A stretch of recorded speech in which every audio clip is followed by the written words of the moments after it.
그 이튿날에는 명절에 온 큰 무리가 예수께서 예루살렘으로 오신다는 것을 듣고 종려나무 가지를 가지고 맞으러 나가 외치되 호산나 찬송하리로다.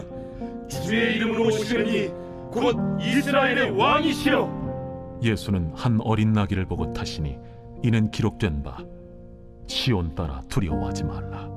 보라, 너의 왕이 나귀 새끼를 타고 오신다 함과 같더라. 제자들은 처음에 이 일을 깨닫지 못하였다가 예수께서 영광을 얻으신 후에야 이것이 예수께 대하여 기록된 것임과 사람들이 예수께 이같이 한 것임이 생각났더라. 나사로를 무덤에서 불러내어 죽은 자 가운데서 살리실 때에 함께 있던 무리가 증언한지라. 이에 무리가 예수를 맞으면 이 표적 행하심을 들었음이로라. 바리새인들이 서로 말하되 볼지어다, 너희 하는 일이 쓸데없다. 보라, 온 세상이 그를 따르는도다. 샬롬, 매일 성령과 함께하는 아름빛 교회 말씀 묵상, 아름빛 바이블 키트입니다. 2026년 3월 12일 목요일 함께 나눌 말씀은 요한복음 12장 12절부터 19절입니다. 어제 우리가 묵상했던 12장 앞부분에서 마리아는 예수님의 발에 순전한 향유, 곧 나드 한 근을 부었습니다. 그리고 예수님께서는 그것이 예수님의 장례를 준비하는 일이라고 해석하셨지요. 예수님은 지금 죽음을 염두하고 계십니다. 한편 어제 본 말씀에서는 유대인들이 예수님뿐 아니라 죽었다 살아난 나사로에 집중하는 장면도 등장했습니다. 왜냐하면 나사로가 죽었다 살아난 일로 많은 유대인들이 전통적인 유대교 지도자들을 떠나서 예수님을 메시아로 믿고 따르게 되었기 때문입니다. 그리고 오늘 말씀 12절은 이렇게 시작하지요. 그 이튿날에는 명절에 온 큰 무리가 예수께서 예루살렘으로 오신다는 것을 듣고, 여기서 명절은 유대인의 가장 큰 명절인 유월절입니다. 유월절에는 어마어마한 인구가 예루살렘으로 몰려들었습니다. 그런데 이제 온 유대 땅에서 예루살렘에 모인 그 많은 사람들이 예수님에 대한 소식을 다 알고 있습니다. 그리고 그들은 종려나무 가지로 예수님을 맞으러 나가지요. 호산나 찬송하리로다. 주의 이름으로 오시는 이 곧 이스라엘의 왕이시여 라고 외칩니다. 당시 종려나무는 유대 국가를 상징하는 나무였습니다. 이게 유대 국가를 상징하게 된 계기는 이 일이 있기 약 200년 전에 유다 마카베우스가 이방인 침략자들을 격퇴했을 때 그의 추종자들이 이 종려나무 가지를 흔들면서 도성에 입성했기 때문입니다. 그러니까 지금 유대를 지킬 구원자에 대한 환대, 승리의 표시를 예수님께 하고 있는 거죠. 그리고 그들은 이스라엘의 왕이라고 부르고 있습니다. 그렇다면 그들이 예수님을 그렇게 부르는 것은 이러한 역사적 배경 속에서 예수님이 참 왕이 되셔야 하고 그 메시아가 왕이 되심으로써 하나님이 이스라엘을 단번에 자유롭게 해주실 것이라는 믿음을 가지고 있다는 것을 표출하는 것입니다. 그들이 그렇게 예수님께 환호하게 된 것은 다 이유가 있지요. 그분은 죽은 나사로를 살리셨습니다. 5,000명이 넘게 모인 곳에서 굶주린 배를 물고기 2마리와 빵 5개로 채우셨습니다. 바다를 걸어오셨고 폭풍을 잠잠하게 하셨습니다. 그렇다면 그들의 생각에는 예수님께서 로마 군대도 잠재울 수 있는 영광스러운 왕임에 틀림없다 생각했을 겁니다. 이렇게 메시아를 부르는 호칭이 민족적으로 정치화되고 있을 때 예수님께서는 그것을 바로 잡으십니다. 바로 그분이 군마가 아니라 나귀를 타심으로써 말입니다. 사실 예수님이 계시던 베다니에서 예루살렘은 약 3km 정도밖에 되지 않은 굉장히 짧은 거리입니다. 걸어서도 갈 수 있지요. 그런데 의도적으로 예수님은 나귀를 타십니다. 사실 이 메시아가 나귀를 탈 것은 스가랴 9장 9절에서 이미 예언된 이야기입니다. 제가 스가랴 9장 9절을 읽어드리겠습니다. 시온에 따라 크게 기뻐할지어다. 예루살렘에 따라 즐거이 부를지어다. 보라, 네 왕이 내게 임하시나니 그는 공의로우시며 구원을 베푸시며 겸손하여서 나귀를 타시나니 나귀의 작은 것 곧 나귀 새끼니라. 그렇다면 예수님의 이 행동은 적어도 두 가지의 목적을 갖고 있는 거죠. 먼저는 그분이 유대인들이 생각했던 그런 메시아가 아니라는 것, 그리고 그럼에도 그분은 구약에 예언된, 특별히 스가랴 9장 9절에 예언된 진정한 메시아라는 사실 말입니다. 그런데 사실 이 메시아 예언을 그들은 9장 9절까지만 가지고 환호했지만 9장 10절은 이해하지 못한 것 같습니다. 이어서 나오는 9장 10절은 이렇게 이야기합니다. 내가 에브라임의 병거와 예루살렘의 말을 끊겠고 전쟁하는 활도 끊으리니 그가 이방 사람에게 화평을 전할 것이요.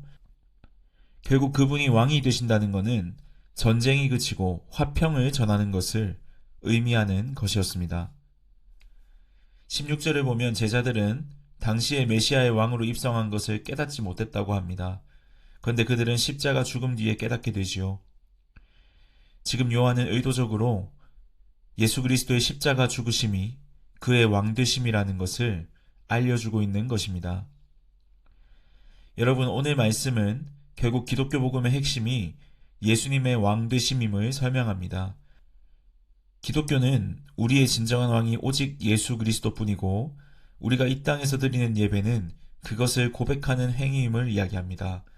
그리고 그 예배를 통해 우리는 그 영광스러운 유일하신 왕을 섬기는 왕의 백성됨을 알게 됩니다. 그런데 그 왕이 이 세상에 승리를 가져오는 방식은 힘이 아닙니다. 오히려 섬김, 낮아지심, 그리고 죽음입니다. 예수님은 이 땅에 오셔서 인자가 온 것은 섬김을 받으려 함이 아니라 도리어 섬기려 하고 자기 목숨을 많은 사람의 대속물로 주려 함이다 라고 말씀하셨습니다. 더 나아가서 그분은 자신의 사명을 제자들의 사명으로 삼으십니다. 누구든지 나를 따라오려거든 자기를 부인하고 자기 십자가를 지고 나를 따를 것이니라. 왕이신 예수님을 따르는 백성은 그분의 힘, 그분의 능력만을 보고 호산나 우리를 구원하소서 외치는 자가 아닙니다. 누구든지 자기 십자가를 지는 사람입니다. 이것이 기독교가 세상에서 예수님의 왕되심을 구현하는 방식, 그분의 통치를 실현하는 방식입니다. 이러한 예수님의 역설적인 통치 방식을 가장 잘 보여주는 성경의 또 다른 장면이 있는데요. 요한계시록에 등장합니다.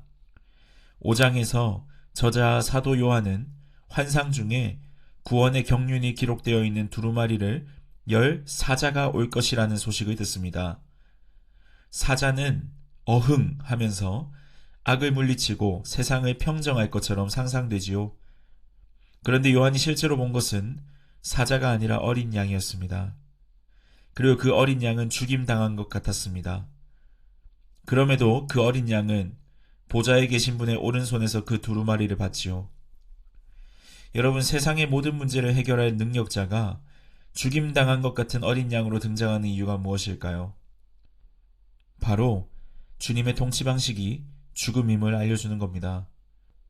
다시 말하자면 주님은 이 땅에 있는 악의 문제, 성도들의 문제, 고통의 문제, 교회 문제를 해결하기 원하시는데 그 방식에 있어서 여전히 죽임을 당한 어린 양이 그 방식이라는 것입니다.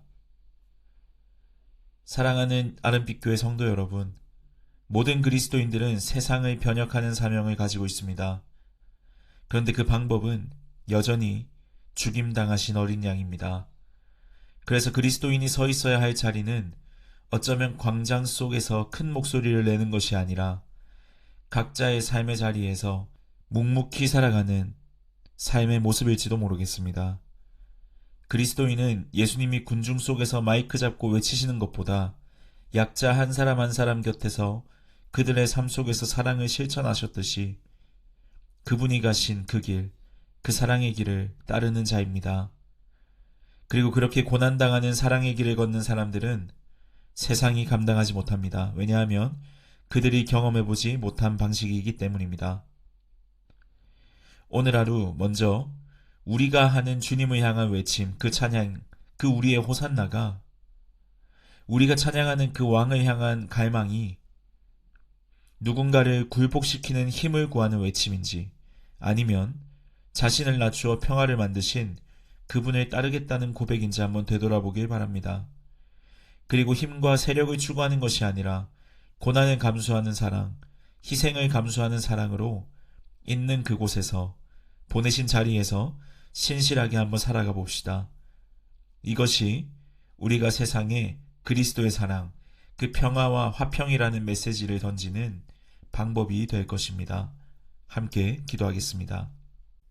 살아계신 하나님, 우리에게 참된 평화의 왕이신 예수님을 보내주신 그 은혜에 감사합니다. 우리의 기도를 되돌아봅니다. 어쩌면 우리는 세상에서 이길 힘과 능력을 기대하며 주님을 찾았을지도 모르겠습니다. 힘으로 군림하지 않으시고 십자가를 지며 기꺼이 죽임당한 어린 양이 되신 주님의 크신 사랑을 오늘 다시 마음에 새깁니다. 우리가 머무는 가정, 일터, 각자의 삶의 자리에서 기꺼이 내게 주신 십자가를 지게 하옵소서. 낮아짐과 희생으로 누군가를 살리는, 그리스도의 사랑을 내 입술과 온몸으로 살아내는, 그렇게 주님의 화평을 전하는 복된 하루 되게 하여 주옵소서. 우리의 진정한 왕이신 예수님의 이름으로 기도합니다. 아멘.